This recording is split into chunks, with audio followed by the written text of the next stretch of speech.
bienvenue à ce webinaire du CARIFOREF permettant de faire le point sur l'actualité du pacte régional d'investissement dans les compétences.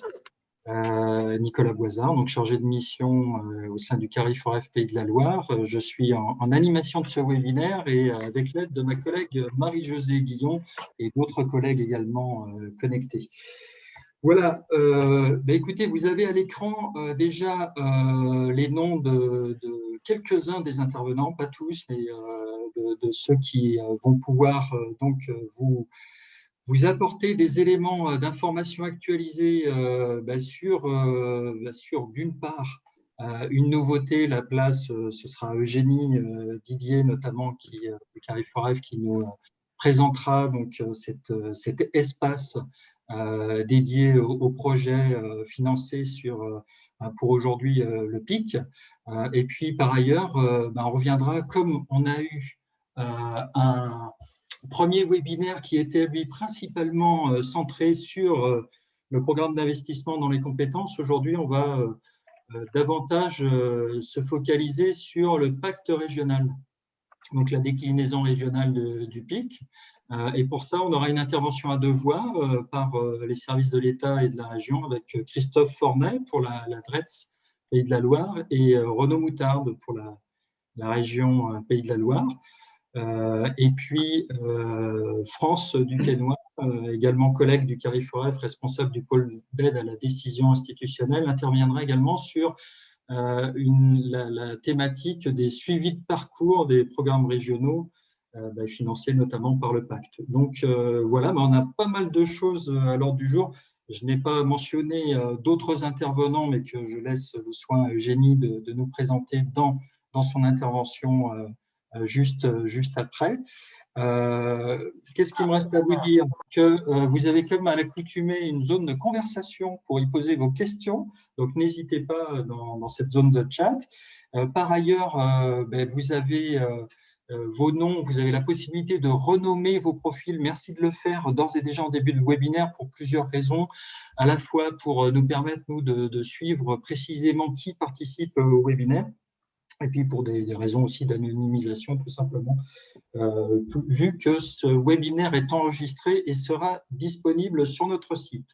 Je passe rapidement les diapos suivantes, mais qui reprennent déjà quelques éléments, des éléments de cadrage que je vous ai évoqués. Donc, pour rappel, la place focus sur le PAC dans un deuxième temps et sur des enquêtes d'insertion dans un dernier temps. Les supports de webinaire, c'est sur notre site. Ce support, vous le retrouverez mais dans l'onglet donc justement des ressources professionnalisation sur le site Pro Choisir mon métier.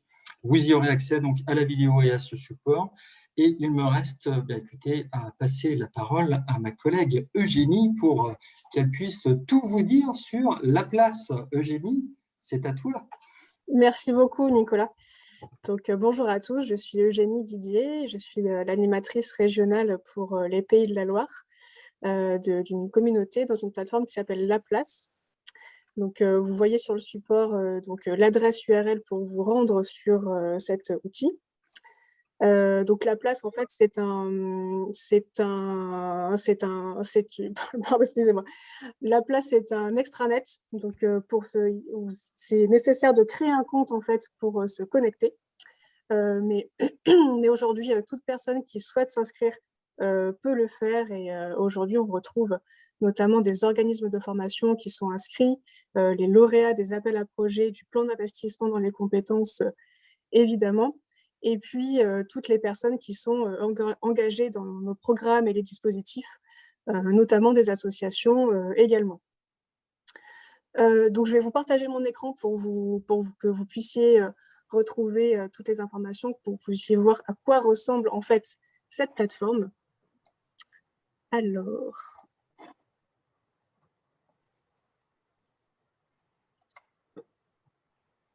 Hop.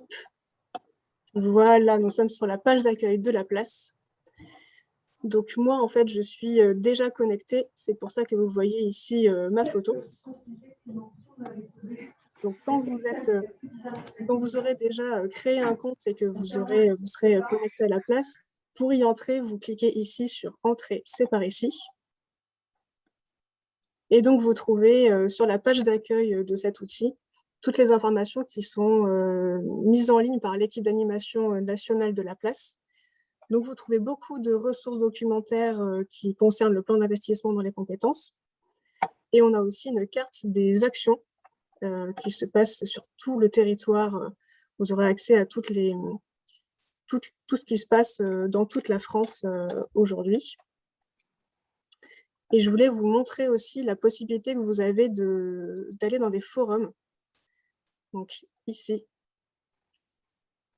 Parce que vous avez la possibilité de poser des questions, même des questions qui peuvent être très techniques sur des conventions, sur toutes les rémunérations pour les stagiaires ou ce genre de choses. Donc, je vous invite à regarder si les questions qui sont déjà posées, voir si vous pouvez trouver les réponses qui correspondent aux questions que vous posez déjà, et sinon, de poser vos propres questions. Et c'est l'équipe d'animation nationale de la DGEFP qui vous répondra. Donc, vous pourrez avoir des réponses à vos questions qui seront précises. Et donc, en dehors des informations qui sont nationales, dans cette plateforme, vous retrouvez également des espaces privatifs qui s'appellent des communautés, en fait. Et donc, vous trouvez l'accès à ces communautés juste ici. Donc là, ce qu'on voit, c'est l'annuaire des espaces. Donc, vous retrouvez ici toutes les communautés qui sont à votre disposition. Et je vais vous montrer comment retrouver la communauté des Pays de la Loire. Donc, il suffit de réaliser une recherche ici, par exemple. Et là, vous trouvez notre communauté de notre région. Donc, vous cliquez ici. Si c'est la première fois que vous vous connectez dans la communauté des Pays de la Loire, vous aurez une inscription ici qui vous invite à vous inscrire. Donc, vous avez simplement un bouton sur lequel vous cliquez sur « Je m'inscris ». L'inscription est automatique et vous pourrez après avoir accès à toutes les informations et toutes les rubriques. Ce que je voulais vous préciser, c'est que sur la page d'accueil de cette communauté, vous retrouvez bon nombre d'informations. Ce sont des mises en valeur, des informations que vous retrouvez par ailleurs dans ces différents onglets. Donc dans les objectifs en fait, qu'on s'est fixés pour cette communauté, c'était d'avoir accès aux dispositifs, aux informations concernant le plan d'investissement dans les compétences dans notre région. Donc l'idée, c'est d'améliorer notre connaissance des projets et des acteurs. Donc dans la rubrique « Qui fait quoi ?», vous retrouverez ici des interviews qui sont réalisées avec des porteurs de projets, des différents appels à projets. Donc, par exemple, si je prends la première interview, donc elles sont publiées au fil de l'eau quand je les réalise, vous aurez toujours accès au même type d'informations, c'est-à-dire que vous aurez une description du projet en question, parfois des vidéos. Et puis, il nous semblait important de préciser toujours de la même manière, en fait, vous retrouverez toujours en fin d'article, en fait, les coordonnées précises de la personne qui est interrogée, donc du référent du programme en question. Eugénie ? Oui.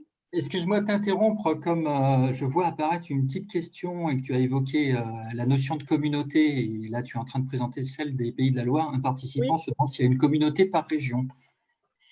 Alors, pour la plupart des régions, oui. Certaines régions sont encore en train de créer la leur.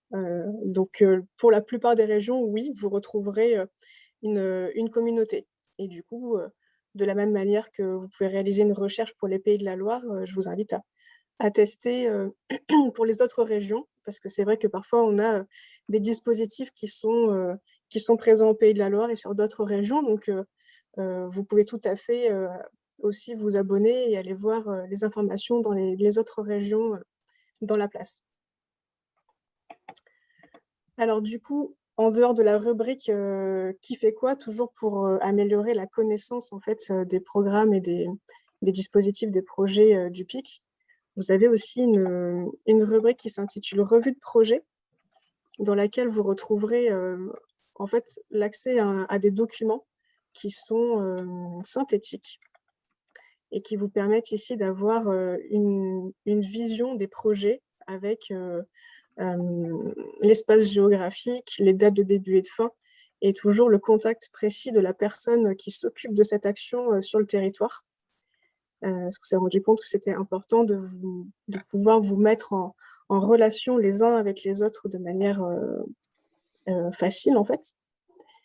Et donc, toujours dans cette optique-là, vous retrouvez aussi un annuaire des membres de la communauté. Et cet annuaire est créé automatiquement à partir des informations que vous entrez quand vous vous connectez à la place. Donc, vous retrouverez une fiche par personne avec notamment l'adresse email et parfois le numéro de téléphone si la personne a souhaité le communiquer. Donc, hormis ce qu'on vient de voir là, c'était important aussi pour moi de vous montrer l'onglet sur les actualités, parce que vous retrouverez ici en fait tous les articles qui sont écrits, qui sont en lien avec le plan d'investissement dans les compétences. Donc, on retrouve des actualités, mais aussi donc, les interviews qui sont réalisées des porteurs de projets. Et ce qui est important aussi, c'est qu'on poste régulièrement des articles sur de la veille nationale et régionale, donc qui sont en lien avec le plan d'investissement dans les compétences. Mais pas seulement. J'ai la chance de collaborer avec mes collègues documentalistes du CARIFOREF qui vous donneront accès aussi à des informations et des actualités sur notre territoire, notamment en lien avec l'insertion professionnelle. Donc, on essaie de repérer pour vous très régulièrement toutes les informations qui pourraient vous être utiles. Donc, voilà pour ces onglets que vous retrouvez ici. Et le dernier que je voulais présenter, qu'on a intitulé « Entre nous », il répond à une demande de favoriser les échanges de bonnes pratiques entre acteurs sur le territoire. Et donc, on a décidé d'organiser des ateliers d'échange en visio sur une période réduite d'1 heure avec un petit groupe de personnes, de 6 ou 7 personnes, enfin moins de 10 dans tous les cas. Et le principe, c'est qu'un porteur de projet se porte volontaire pour réaliser un retour d'expérience sur une thématique précise. Et donc, on mène cet atelier où on a aussi des échanges qui se font entre participants. À l'issue de cet atelier, je réalise un compte-rendu synthétique sous forme infographique qu'on poste aussi également dans cet espace-là. L'idée, c'est évidemment que les participants n'aient pas à prendre des notes pendant l'atelier, mais on a aussi un objectif de capitaliser sur les bonnes pratiques au sein de la communauté. Donc, pour toutes les personnes qui n'étaient pas présentes lors de l'atelier, au moins, elles ont accès à un document qui reprend toutes les bonnes idées et les bonnes pratiques qui auraient pu être évoquées durant ce moment-là. Et donc, le prochain atelier aura lieu le 12 juillet de 11 h à midi sur le thème dans l'accompagnement des jeunes, comment créer les conditions pour qu'ils aient le déclic, que ce soit un déclic dans l'orientation professionnelle, dans leur passage à l'action, etc. Et donc, c'est le porteur de projet qui s'est porté volontaire pour faire un retour d'expérience, c'est Colin Saint-Augustin, qui est coordinateur du programme 100% transition à l'association Osons ici et maintenant. Et donc, ça m'offre une transition parfaite pour vous présenter. Colin et également Soisic Lenoir, qui est la cofondatrice de l'association Osons ici et maintenant, qui ont bien voulu nous rejoindre aujourd'hui pour témoigner avec nous de leur projet dans le cadre du PIC et également de leur utilisation de la place. Donc, bonjour Soisic et Colin et bienvenue à vous. Bonjour à tous. Bonjour à tous, merci Eugénie. On voulait prendre un petit temps aujourd'hui pour présenter ces lauréats donc de l'appel à projet 100% inclusion. Et donc, leur projet à eux s'intitule 100% transition. Dans un premier temps, j'aurais bien aimé, Soisic, si vous pouvez nous présenter votre association, puis nous expliquer comment vous avez eu l'idée de la créer. Ouais. Merci beaucoup Eugénie, bonjour à toutes, bonjour à tous. Donc, je suis Soisic Lenoir, cofondatrice de l'association Osons ici maintenant. C'est une association qui a un peu plus de 6 ans et que j'ai créée avec Olivier, mon mari. En fait, on est tous les deux très investis dans le champ de l'économie sociale et solidaire et des questions de la jeunesse depuis une petite vingtaine d'années. Et on a eu la chance de vivre 3 années au Québec, au cours desquelles on a eu des expériences de pédagogie, d'accompagnement de jeunes et de moins jeunes sur des questions de participation citoyenne et d'inclusion de façon plus générale. Et à notre retour en France en 2014, on a souhaité vraiment mettre cette expertise et cette expérience au service de la jeunesse française, parce que quand on est rentré en 2014, il y avait une enquête qui était sortie, qui s'appelle Génération Quoi, et qui disait que 2/3 des jeunes pensent que la société ne leur permet pas de montrer de quoi ils sont capables. Et c'est quelque chose qui nous a beaucoup touchés. Et donc, on a souhaité créer Osons ici et maintenant, qui est une association qui a pour mission de créer et d'accompagner des déclics chez les jeunes pour qu'ils construisent leur avenir et en même temps qu'ils participent à la construction de nos territoires de demain. Pour nous, c'est très important. Un jeune qui est en action, c'est un jeune qui est aligné avec ce qu'il est et ce qu'il a envie de faire et en même temps contribue d'une façon ou d'une autre à nos territoires et à la dynamique de nos territoires.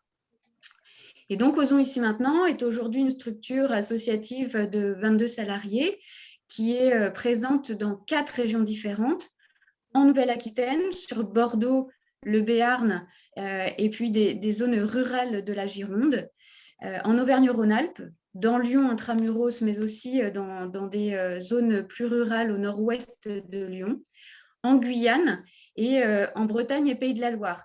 On a une particularité ici, c'est que Osons ici maintenant travaille de façon plus spécifique sur l'agglomération redonnaise, qui est à cheval à la fois sur le 44, le 35 et le 56. Et donc, on travaille sur les Pays de la Loire, plutôt sur Guémené, Plessé, qui est plutôt au nord-ouest du département 44, Pays de la Loire. Loire-Atlantique, pardon. Voilà, et donc, fort de l'expérience et de programmes que l'on développe aujourd'hui, qui sont au nombre de 3, il y a le Shaker en 3 heures, qui est un atelier ludique pour faire émerger une petite étincelle, quelque chose qui peut donner envie. On a un programme en 3 jours qui s'appelle la Fabrique à déclic, et comme son nom l'indique, c'est 3 jours pour essayer de faire ou de créer des déclics chez les jeunes, et pour ça, ils vivent des ateliers d'inspiration, d'introspection et des temps de passage à l'action.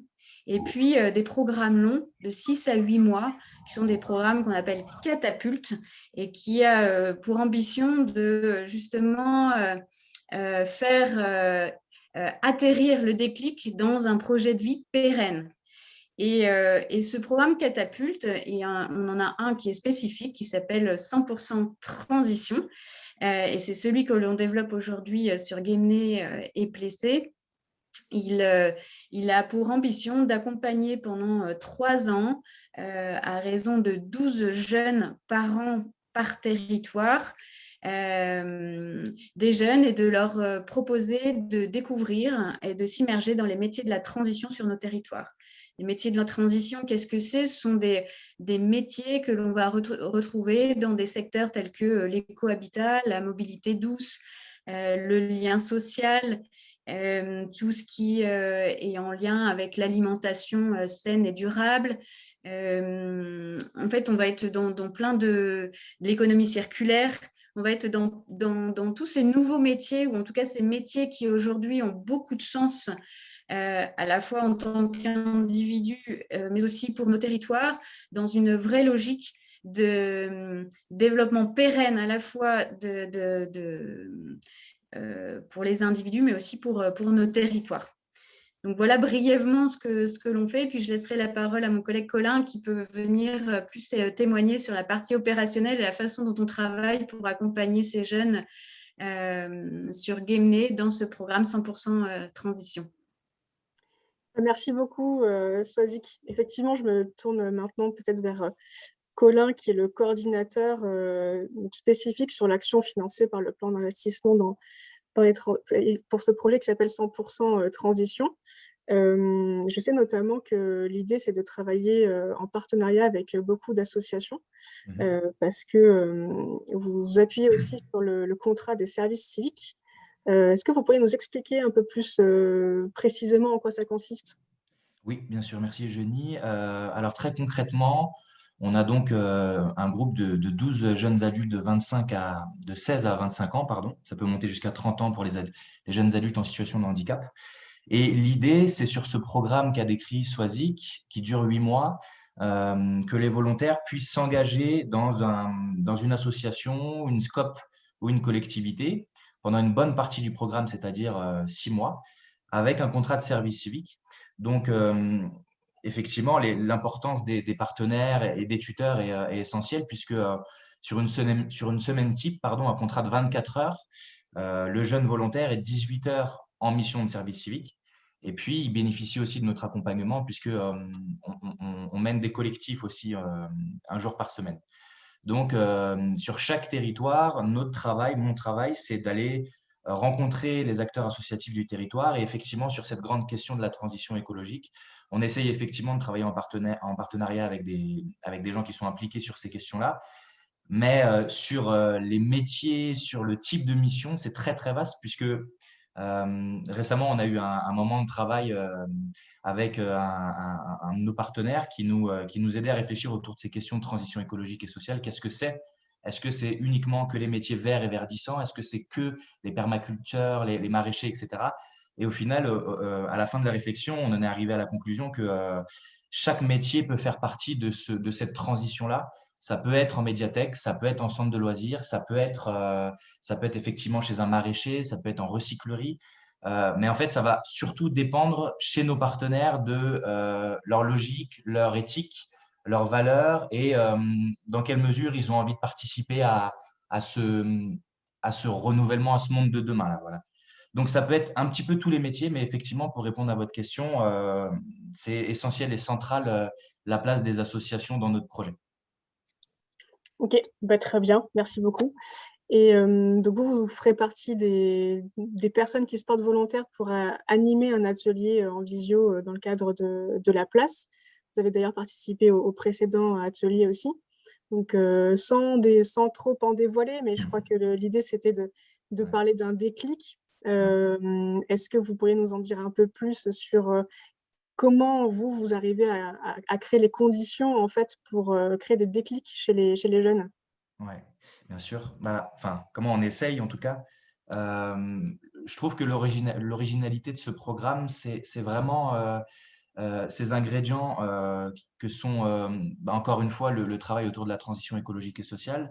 On a aussi un volet développement personnel, même si je sais que ce terme est assez galvaudé et veut dire plein de choses et pas grand-chose à la fois. Mais pour faire court, notre idée, c'est de remuscler un peu leur confiance en eux parce qu'on a des jeunes qui sont en quête de sens, en quête de place. Et c'est des jeunes qui sont soit très isolés, soit en rupture avec le système scolaire, ou soit très armés scolairement, mais en grand questionnement avec qu'est-ce que je vais faire avec ce Master 2 en école d'architecture au vu de toutes les problématiques qu'on rencontre en ce moment. Donc, on a des jeunes qui sont, d'une, en plus cette année, très impactés par le Covid, et de deux, en grand questionnement sur leur avenir pro et perso. Donc, notre idée, c'est à partir de ces profils de jeunes-là, comment est-ce qu'on fait pour les décliquer?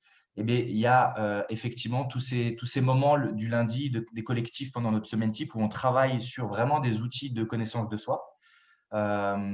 Et puis, on a aussi la relation avec les tuteurs, comme je vous disais tout à l'heure, et des gros moments clés dans l'année, dont cette fabrique à déclic que vous parlez. En fait, c'est un festival des possibles. C'est vraiment 3 jours où on fait venir un maximum de personnes inspirantes. C'est des acteurs du territoire, c'est des élus, ce sont des personnes peut-être qui ont été sportives de haut niveau. On a eu récemment une illustratrice internationale de BD, on a eu des profs de yoga, on a eu des directeurs commerciaux, enfin bref.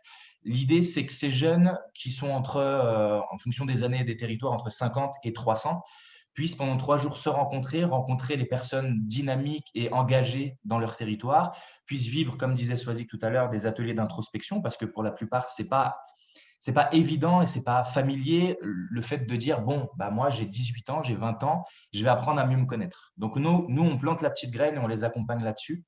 Et l'idée, voilà, l'objectif, c'est à la fin des 3 jours qu'ils puissent vivre une petite prise de conscience, que ce soit sur leur avenir pro, perso, que ce soit sur ce qu'ils veulent, mais qu'ils puissent repartir de ces 3 jours avec, dans leur bagage, un petit déclic. Donc, moi, pour l'avoir vécu cette année, C'est vraiment la Fabrique à déclic, c'est vraiment une piqûre d'adrénaline, c'est vraiment une piqûre de boost parce qu'on a quand même une centaine de jeunes dans une salle avec une bonne ambiance, avec des intervenants de tous bords, dans une atmosphère assez ludique. Voilà, c'est un de nos événements phares de l'année qui contribue à décliquer ces jeunes, à essayer de décliquer ces jeunes en tout cas. Bon, merci, c'est très clair. On a une question dans le chat et Swazik a commencé à y répondre de manière écrite, c'est savoir, du coup, la question s'adresse à vous deux. Vous constatez une appétence de la part de ce public pour ces domaines qui sont en lien avec la transition écologique? Oui, parce qu'il y a une quête de sens. C'est quelque chose que vous partagez? Oui. Peut-être si je peux répondre, c'est vrai qu'aujourd'hui, on a une jeunesse qui est clairement en quête de sens, quel que soit j'ai envie de dire, d'où elle part et de là où elle en est. C'est-à-dire qu'on peut avoir des jeunes très éloignés qui ont quitté tout le système scolaire très tôt, mais qui est en quête de place et de sens. Et ça s'est complètement accentué avec la crise sanitaire actuelle, ce qui fait qu'on se retrouve avec des jeunes de 16, 17, 18 ans peu scolarisés et des jeunes diplômés qui se retrouvent ensemble pour se dire mais qu'est-ce qu'on va faire, quel sens on peut redonner à la fois à notre cursus éducatif, mais aussi au sens qu'on va donner à notre place sur notre territoire ou là où on est, là où on a envie d'agir. Et c'est très frappant aujourd'hui et c'est aussi très enrichissant et très intéressant de travailler avec des profils de jeunes très divers qui se retrouvent et qui ont un objectif commun, c'est de retrouver, encore une fois, un sens à leur vie, j'ai envie de dire, de façon globale. Et ensemble, ils se rendent compte qu'ils sont plusieurs à avoir ces mêmes questionnements et aussi ces mêmes envies. Et ça les rebooste aussi de se retrouver dans des collectifs, dans des groupes, à la fois à travers le programme long où ils sont une douzaine, mais aussi ces temps de Fabrique à déclic où ils sont entre 50 et 100 selon les territoires.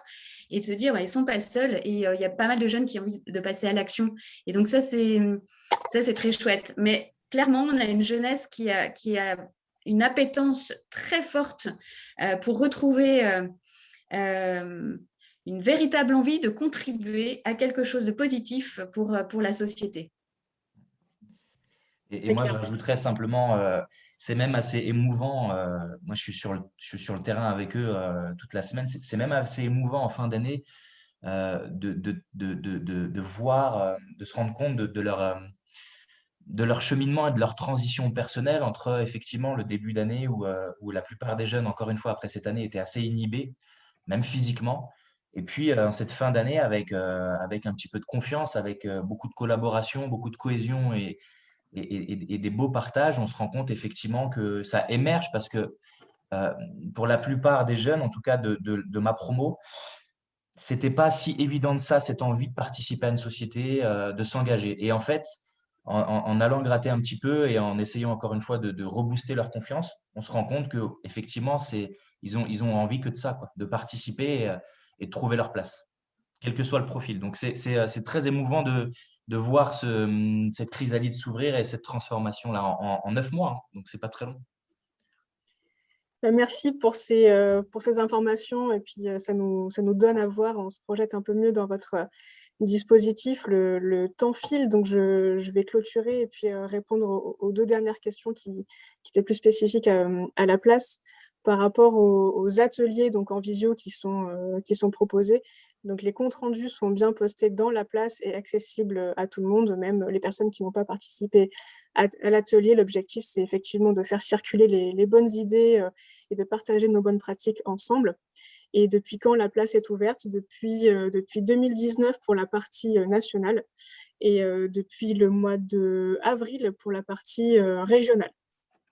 Voilà, n'hésitez pas à nous rejoindre dans cette plateforme et je repasse la main à mes collègues pour la suite du webinaire. Merci à tous.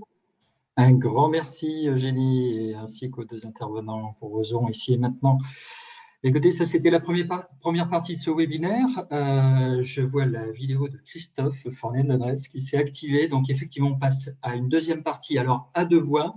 Je vous le rappelle, maintenant on va parler du pacte régional d'investissement dans les compétences. Et donc Christophe va commencer à nous présenter les principes généraux de ce qu'est le pacte et Renaud Moutarde complétera pour ce qu'il en est du point de vue de la région. Messieurs, c'est à vous. Bonjour à toutes et tous. Tu partages l'écran, je le fais. Voilà, l'écran est partagé. Merci beaucoup.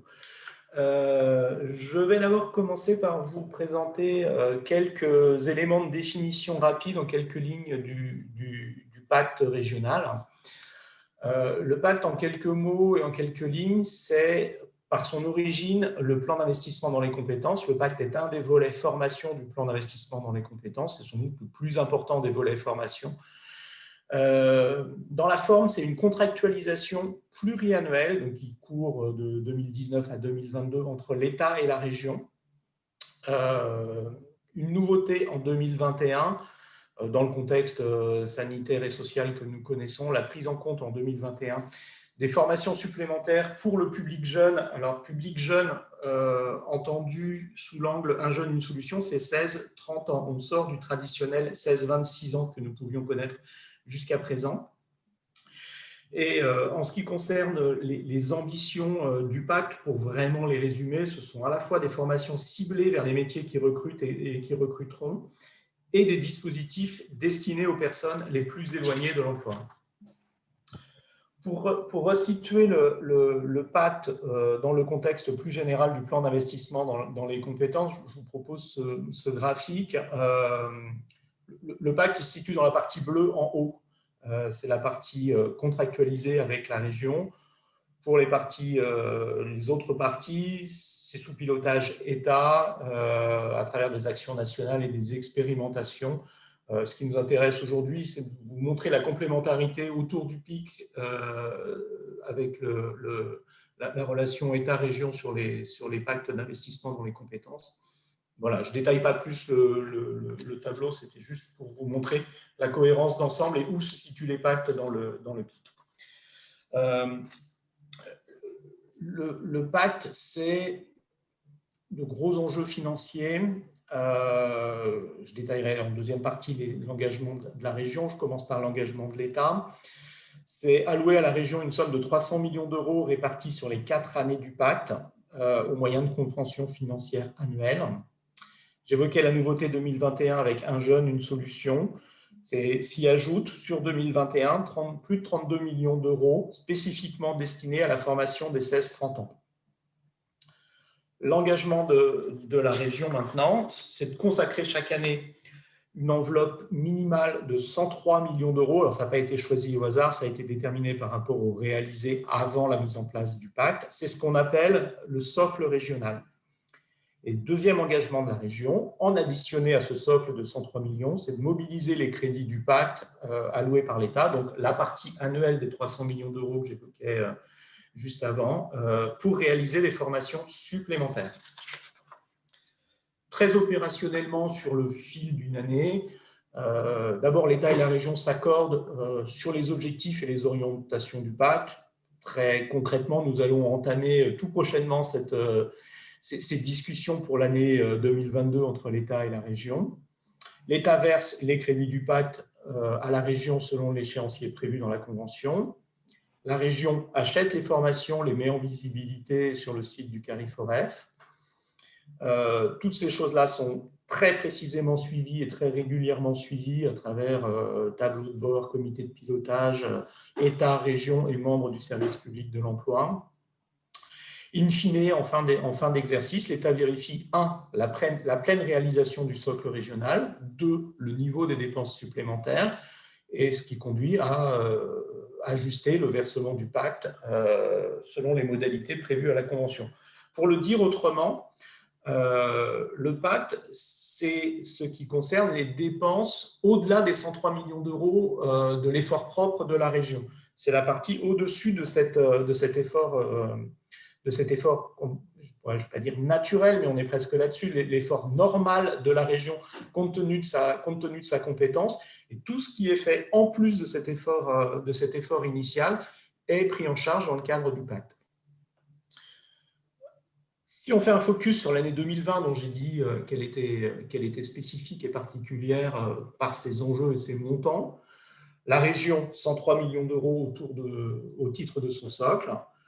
L'État, un total de 107 millions d'euros qui se décompose en 75 millions d'euros au titre du millésime 2021 du pacte, plus les 32,7 millions d'euros de Un jeune, une solution. On fait un total assez considérable de 210 millions d'euros disponibles pour la formation des jeunes et des demandeurs d'emploi en Pays de la Loire sur cette année. C'est 42 109 parcours de formation qui sont disponibles et ça représente plus 30% par rapport aux formations qui étaient disponibles l'année dernière. Voilà, je passe la parole maintenant à Renaud Moutard pour apporter des éléments plus précis sur la façon dont ces formations peuvent se réaliser.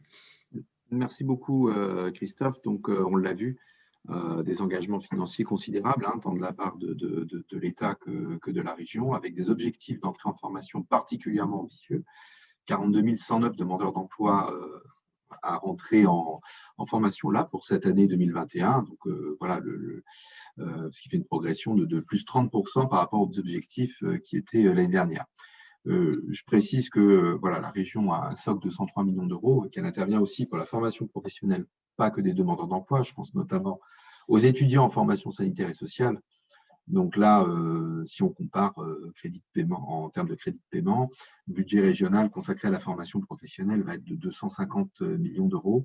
Donc l'apport de l'État est très important puisque ça va être à peu près 40% de la dépense que réalisera la région pour la formation professionnelle.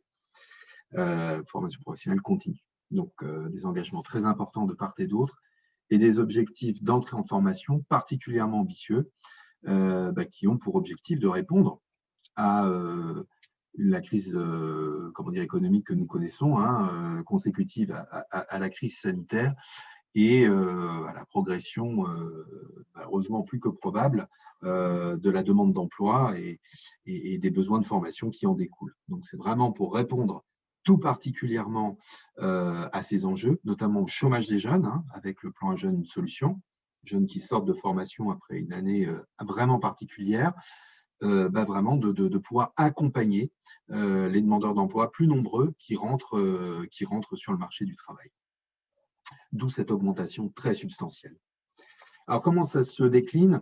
La région a effectivement employé ses moyens propres et ceux de l'État pour continuer d'apporter des parcours cohérents de formation vers l'emploi, hein, en commençant par tous les dispositifs du bloc dit prépa pour découvrir un projet professionnel, acquérir des compétences clés, celle du bloc visa, donc qui vise la qualification, l'accès à une qualification reconnue, et enfin les formations du bloc accès, donc pour les accompagner concrètement vers l'emploi. Il existe, comme vous le savez sans doute, le dispositif intégré, hein, qui représente à peu près 1000 places, donc qui va permettre de regrouper dans un seul dispositif l'ensemble de ces 3 blocs.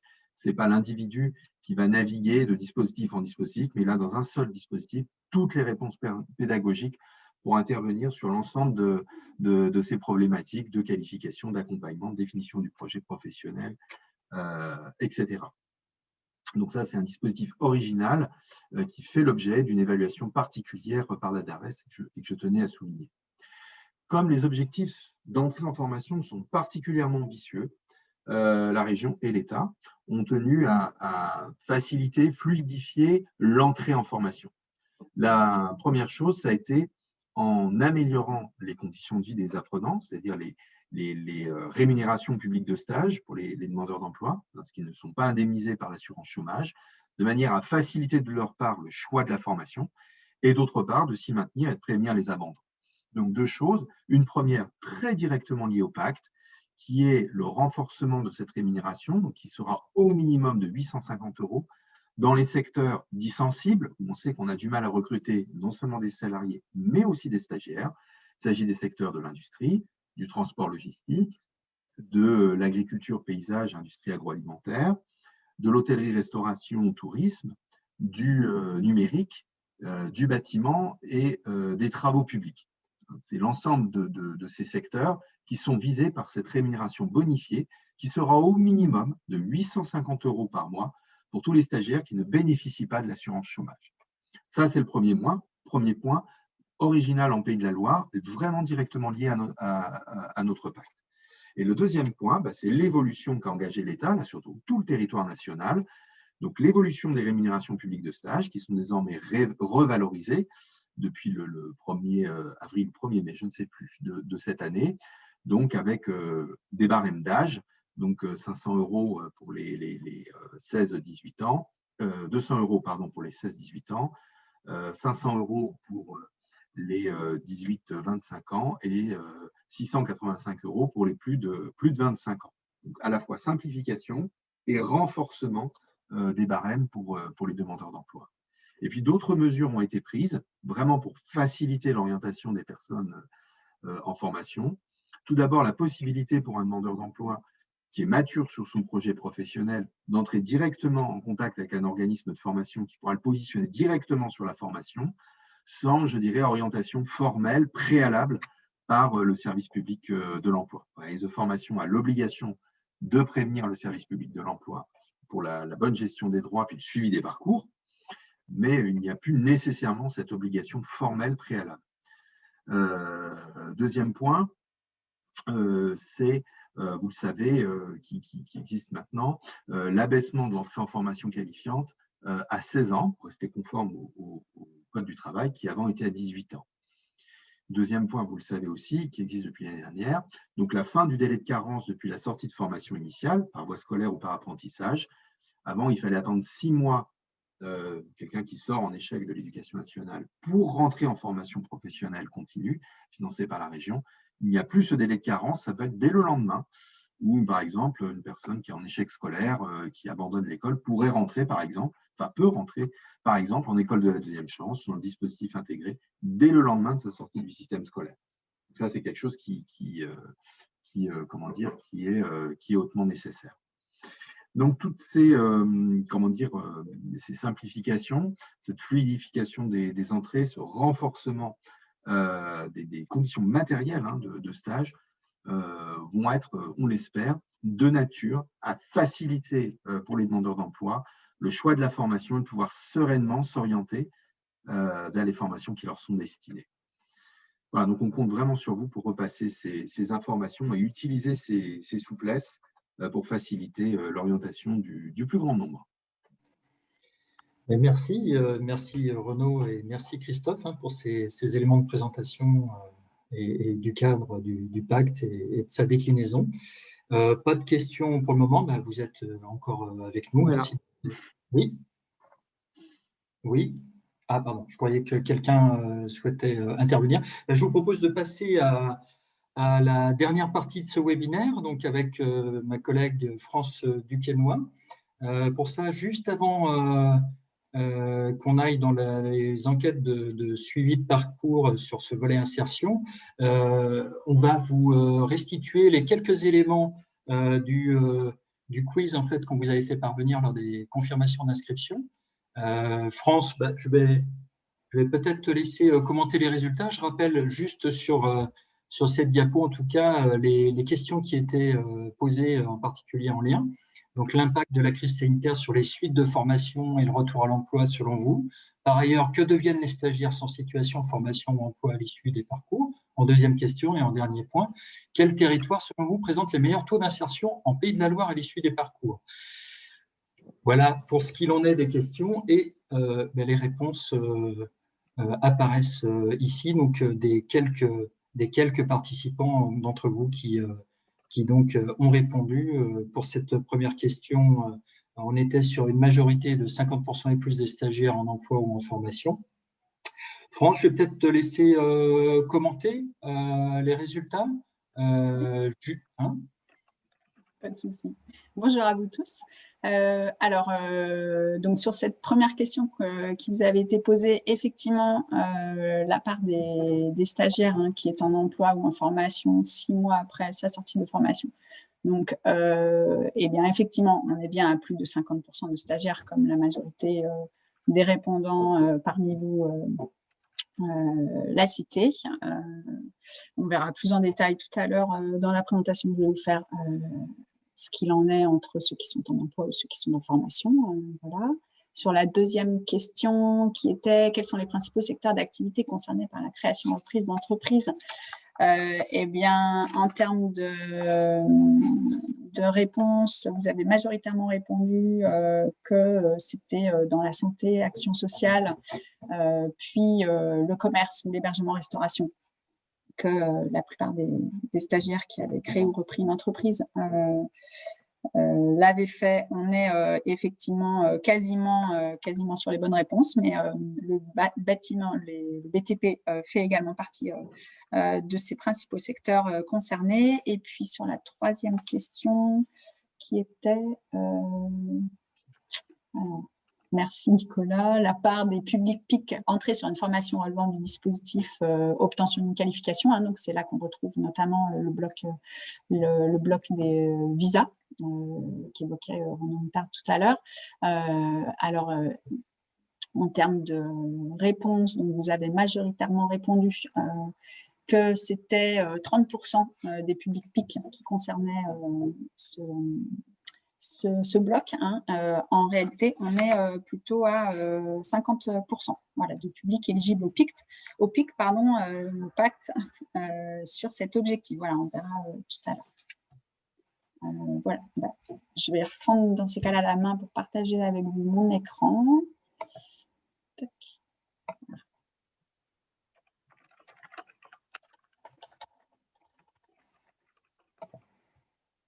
Voilà, j'espère que vous voyez bien mon écran. Donc, merci Nicolas. Je vais vous présenter les principaux résultats qui sont issus de la dernière enquête menée par le CARIF qui concerne donc l'insertion sur le marché du travail des stagiaires des anciens stagiaires de la formation professionnelle continue du programme régional, Conseil régional et Pôle emploi. Hein. Donc, c'est une évaluation qui avait été déjà menée en 2019, puisque cette évaluation, elle s'inscrit dans une démarche pluriannuelle et elle contribue au suivi et au pilotage du pacte par la DRETS et par la région. Voilà, elle permet de donner un regard évaluatif sur la mise en œuvre de l'offre dans les territoires, mais également de mesurer ses impacts en termes d'insertion professionnelle. Donc, au-delà de connaître la situation professionnelle des anciens stagiaires 6 mois après leur sortie de formation, cette année, on a pu mesurer les écarts sur l'insertion professionnelle par rapport à la précédente enquête qui avait été menée, mais également de percevoir les effets qui sont liés à la crise sanitaire, puisque les stagiaires interrogés sont ceux qui étaient entrés en formation en 2019 et qui donc étaient sortis de formation depuis au moins 6 mois, soit juste avant, enfin quelques mois avant le début de la crise sanitaire, soit quelques mois après le début de la crise sanitaire. Voilà. Donc cette enquête qui a été menée téléphoniquement, elle s'est appuyée sur près de 7000 répondants qui étaient représentatifs donc des presque 50 000 stagiaires formés en 2019 en région Pays de la Loire.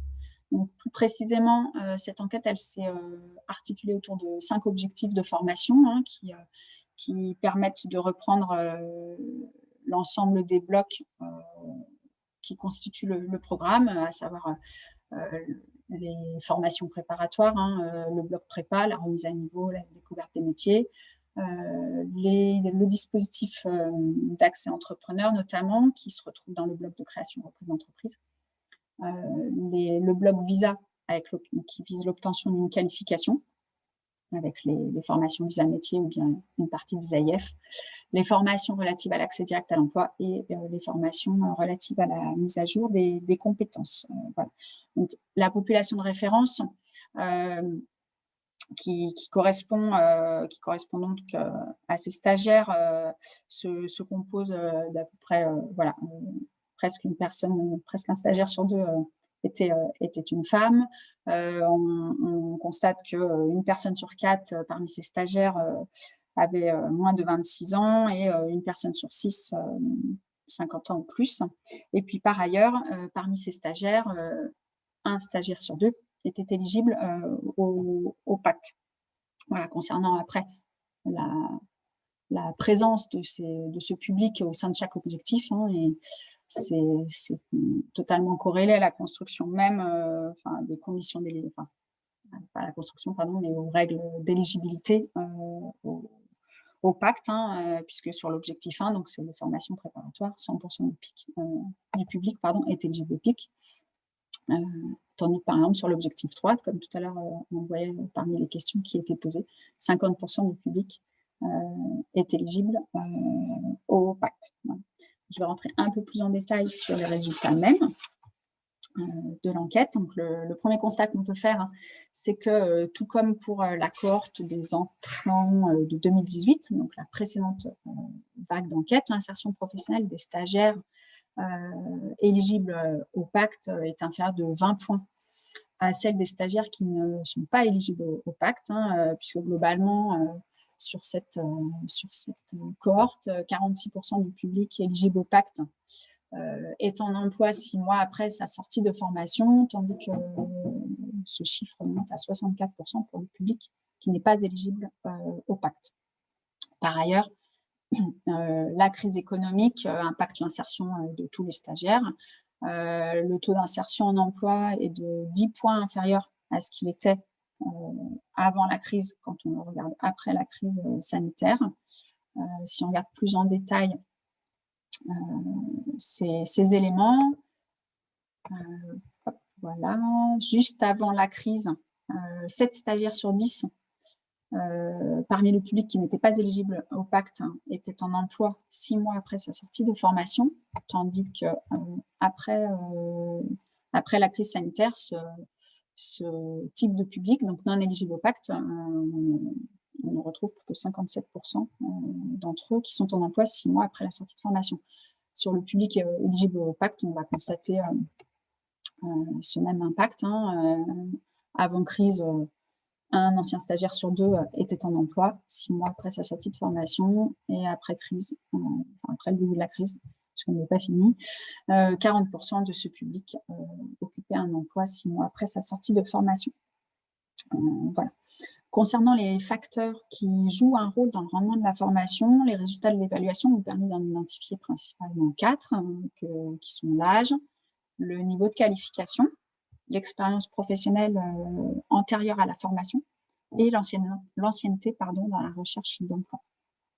Donc, si on s'attarde en premier lieu sur le premier facteur identifié qui est l'âge, on constate que l'insertion est moins favorable pour les seniors. C'était un constat qui avait déjà été fait dans la précédente vague d'enquête. En moyenne sur l'offre, on constate qu'on a 53% de l'ensemble des stagiaires qui est en emploi 6 mois après sa sortie de la formation. Donc, sur l'ensemble de l'offre, quel que soit le dispositif, la formation suivie par les stagiaires. Si on regarde par tranche d'âge, on constate bien qu'on a un écart, puisque parmi ceux qui ont moins de 26 ans, 50% d'entre eux sont en emploi 6 mois après leur sortie de formation. Si par contre, on regarde ceux qui ont plus de 50 ans, ce chiffre est légèrement en baisse. Voilà. Et puis, par ailleurs, on constate également que le retour en formation est plus fréquent chez les jeunes et que les seniors, eux, sont plus souvent que les autres anciens stagiaires sans emploi et à la recherche d'un emploi. Si à présent, on s'intéresse au second facteur identifié comme jouant un rôle dans le rendement de la formation, à savoir le niveau de qualification. Donc, on constate que l'insertion croît avec ce niveau de qualification. Plus les stagiaires détiennent un diplôme de niveau élevé avant leur entrée en formation, plus leur taux d'insertion dans l'emploi est également élevé. Donc, si on regarde niveau par niveau, on voit bien l'impact que joue la formation qui a pu être acquise en amont de l'offre formation dans laquelle s'est inscrite le stagiaire, puisque 63% des anciens stagiaires qui possédaient avant leur entrée en formation un diplôme de niveau 5 ou plus étaient en emploi 6 mois après sa sortie de formation, 57 lorsque c'était un diplôme de niveau 4, et plus le niveau de qualification s'abaisse et plus le taux d'insertion en emploi s'abaisse également. Si à présent on regarde le troisième facteur identifié, qui est donc l'expérience professionnelle antérieure à l'entrée en formation sur le programme régional, on constate que l'insertion croît avec le niveau de, la durée de l'expérience professionnelle antérieure, qui a pu être acquise par le passé. C'est un marqueur de différenciation. Si on regarde en fonction de la durée d'expérience antérieure, on constate que le taux d'insertion d'emploi baisse en même temps que l'expérience baisse. Petit à petit, moins l'expérience est longue et plus le taux d'insertion en emploi s'abaisse. Et pour finir sur le quatrième facteur identifié, à savoir la durée dans la recherche d'emploi, on constate que l'insertion décroît avec l'allongement de la recherche d'emploi. La durée du chômage qui précède l'entrée dans la formation influe très nettement sur la possibilité de retrouver un emploi après la sortie de formation. Plus la durée du chômage est longue et plus l'ancien stagiaire s'insère difficilement sur le marché du travail.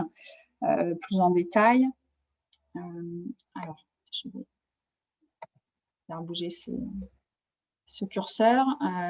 Lorsque la durée de recherche d'un emploi est supérieure, est supérieure à 2 ans ou plus, et seul un ancien stagiaire sur 3 est en emploi 6 mois après sa sortie de formation. Et puis au fur et à mesure, tout comme tout à l'heure, si on réduit la durée de recherche d'un emploi, on constate que le taux d'insertion, lui, progresse, puisque pour atteindre presque 6 anciens stagiaires sur 10 qui occupent un emploi 6 mois après sa sortie de formation, lorsqu'il cherchait un emploi depuis moins de 6 mois. Si à présent, on s'interroge, c'était notamment une question qui était soulevée par les personnes qui ont transmis des questions. Voilà, si on s'interroge sur ce que sont devenus les anciens stagiaires qui ne retrouvent pas d'emploi, donc parmi l'ensemble des stagiaires, plus d'1 sur 4 en fait déclarent être sans emploi et en recherche d'emploi 6 mois après sa sortie de formation, tout de même. Cette situation professionnelle, elle touche même un ancien stagiaire sur 3 lorsque cette situation est observée après le début de la crise sanitaire. Donc lorsqu'ils sont à la recherche d'un emploi, 6 anciens stagiaires sur 10 sont accompagnés.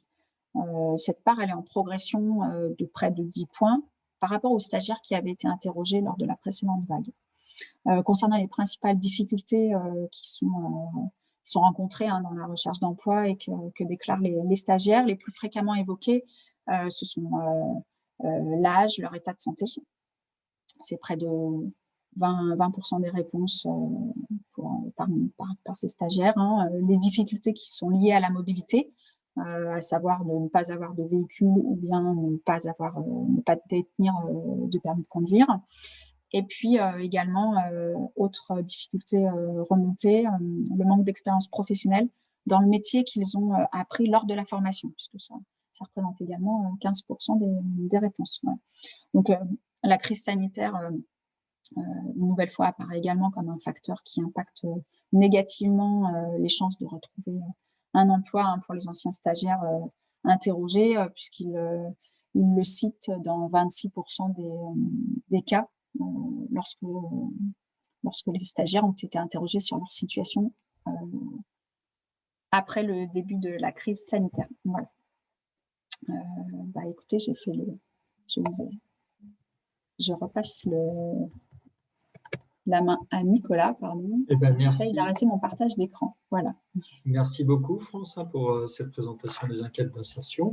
Je vois qu'il n'y a pas de questions particulières. Et puis, par ailleurs, nous arrivons quasiment au terme de ce webinaire. Juste le temps Très rapidement, tu nous as présenté une infographie, mais pour aller plus dans le détail, vous trouverez dans le support qu'on mettra en ligne avec la vidéo du webinaire les raccourcis, les liens qui permettent d'aller sur la partie de notre site dédiée aux études et en particulier à ces études d'enquête d'insertion.